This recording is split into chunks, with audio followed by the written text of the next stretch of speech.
Vriendschap is een relatie. Ja, eigenlijk wel, Een hè? beetje het verschil tussen vriendschap en liefde. Dat is een stuk makkelijker uit te leggen. Vriendschap is wederzijds.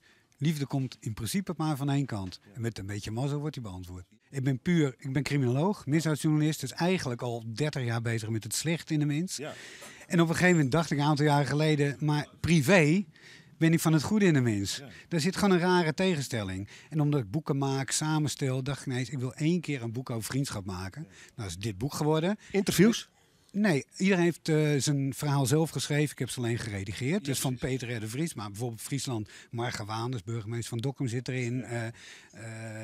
Gewoon een heel breed scala van mensen die ik min of meer uit mijn werk ken. En waarvan ik wist dat ze vriendschap in hun genen hebben. Ik ben criminoloog en als criminoloog mag ik zeggen dat inmiddels vaststaat dat vriendschap de wereld veiliger maakt. Omdat de ergste misdaden altijd worden gepleegd door mensen die geen vriendschap lijken te hebben.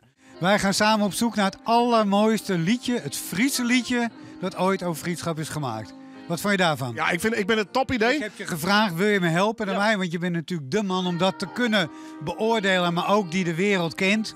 Maar hoe mooi is het ook niet om juist in dit jaar, culturele hoofdstad, ondanks alles natuurlijk prachtig, juist die cultuur rond vriendschap ook in die muziek te vinden. Friesland is voor mij de provincie van de vriendschap, dus moet hier het mooiste liedje over vriendschap bestaan. Kan niet anders.